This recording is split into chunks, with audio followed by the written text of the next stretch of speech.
যুক্তরাষ্ট্রের ৪৭তম প্রেসিডেন্ট হিসেবে শপথ নিয়েছেন ডোনাল্ড ট্রাম্প। ওয়াশিংটনে নিযুক্ত সৌদি আরবের রাষ্ট্রদূত রাজকুমারী রিমা বিনতে বান্দার সোমবার মার্কিন প্রেসিডেন্টের অভিষেক অনুষ্ঠানে দেশটির প্রতিনিধি হিসেবে অংশ নেন।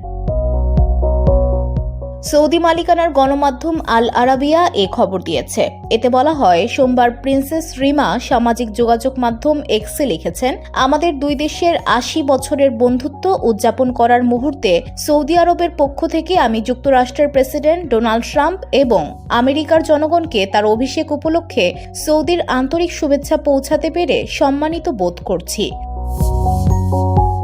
প্রিন্সেস রিমা তার পোস্টে লেখেন, আমাদের দুই দেশের সম্পর্ক ঐতিহাসিক এবং আমরা আশা করি ভবিষ্যতেও উভয় জাতি আমাদের অঞ্চল এবং বিশ্বের কল্যাণে একসঙ্গে কাজ করতে থাকবে। এই পোস্টের সঙ্গে তিনি ট্রাম্পের সঙ্গে একটি ছবিও শেয়ার করেছেন। VOD Bangla news desk.